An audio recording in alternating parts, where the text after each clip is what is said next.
जोंनि मोनसे गोदान भिडिअ बयखौ बरायनाय थालायबाय दायो मर्निंनि टाइम 11टा जाबायानो बाबुखौ एसे थाबाय होनायमोन थाबायनो रोंहांबाय नै नै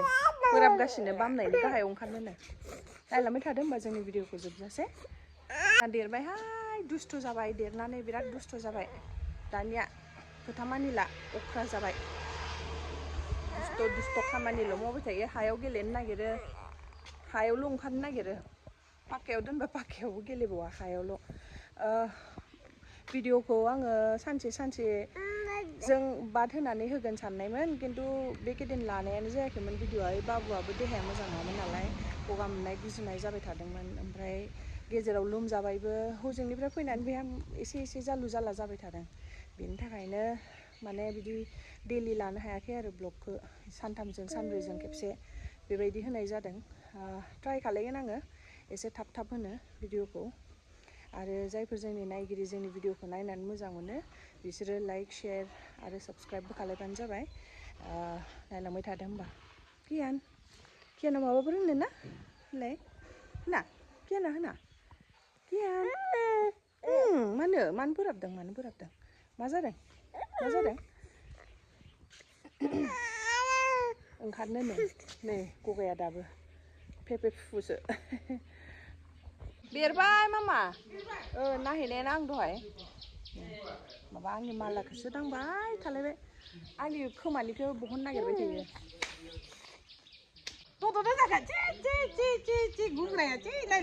दालिजों जागोन रले आबु जेजे बायदि बोराबो दांबाथाय दांजानो नागिरा मथ'थे दांस्रा नाङा बेखौ गावखौ हगारना हो जेरै गेलेगोन बेबायदि आरो कियान इसे नायलाय बाबा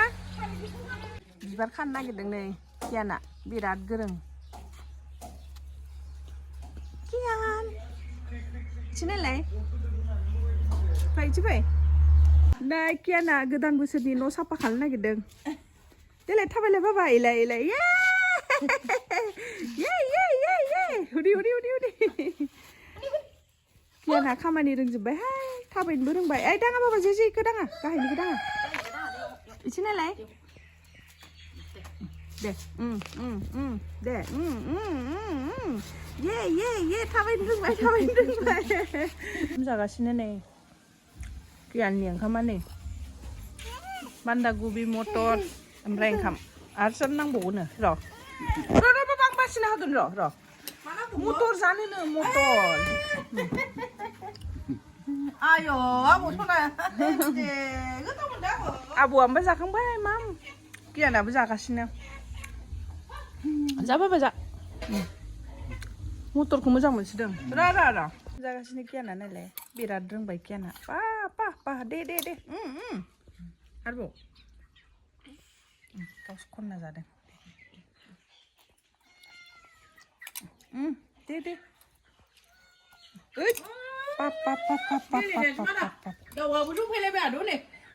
ओइ गुगुनबो हरदो नै गग'फ्राबो नेगासिनो कियान जानायखाय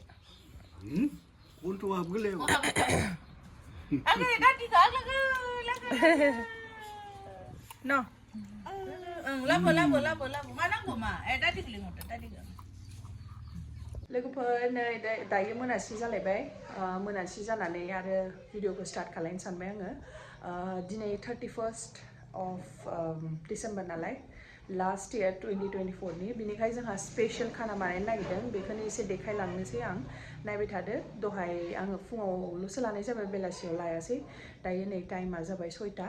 जोङो दिनै दाउ हांनानै जानो नागिरदों अमा हांनानै जानो नागिरदों आरो फ्राइड राइस बानायना जानो नागिरदों स' नायलांबाय थादो होमबा जोंनि भिडिअखौ चिकेन आरो पर्कखौ एसे मेरिनेट खालामना लाबाय आङो तारमाने बेहाय एसे कर्डबो होबाय ओमफ्राय एसे मा होनो स्पाइसेस एड खालायबाय जेरै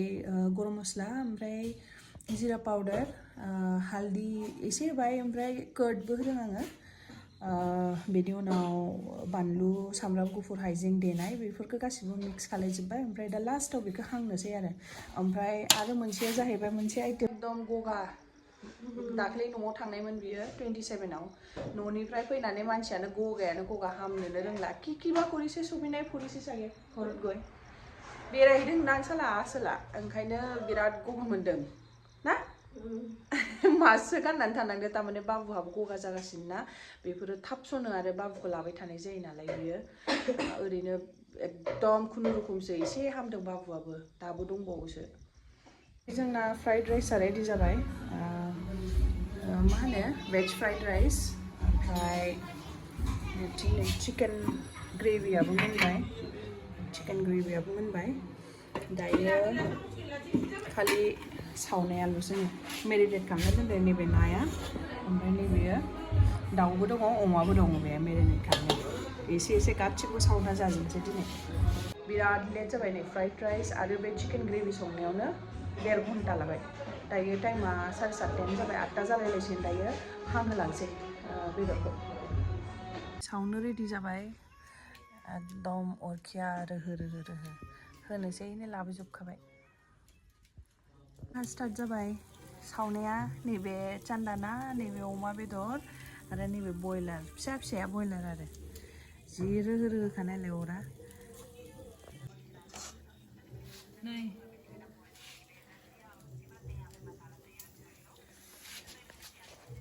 माबाया एसे गिदिरद्राय जाबाय ग्रिला एसे फिसा जानांगौमोन बारबिक्यु खालायग्राया गेसें जाबाय एसे फिसा जाद्रायनांगौमोन आरो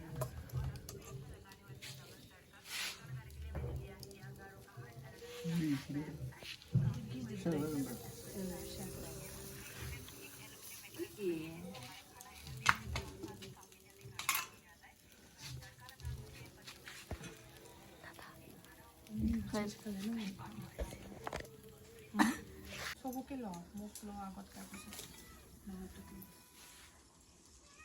नै होगासिनो अराव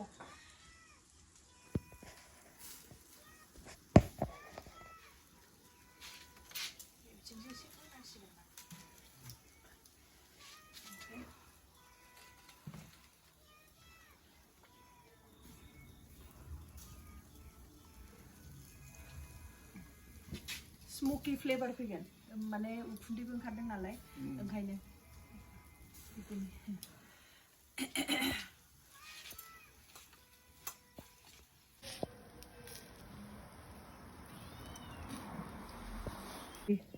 बेदर सावनायखौ नेगासिनो बाबायाबो मोनाथारबाय ओमफ्राय नैथिं मामाया बामदों बाबुखौ उन्दुबाय कियाना उन्दुलांबाय ओंखाम जानानै उन्दुबाय नै जि आराम रोहो जोंदों अरा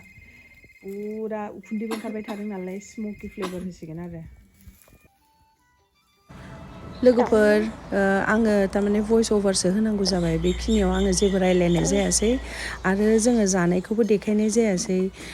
मानो होनोबा बिराद लेटबो जाबायमोन आरो बिथिं बाबुआ बिसिनायाव उन्दुनो दावराव जाबायमोन बेनिखाय जानायफोरखौ आङो देखायनो हायासै आरो स' जोंनि भिडिअखौ नायनानै मोजां मोनग्राफ्रा प्लिज डु लाइक शेयार एन्ड साबस्क्राइब आरो मोनसे गोदान भिडिअ गोदान बोसोरनि लानानै आङो नेक्स्ट भिडिअ फैबावसिगोन होमबा दिनैनि थाखाय एसेनोसै बाय गुड नाइट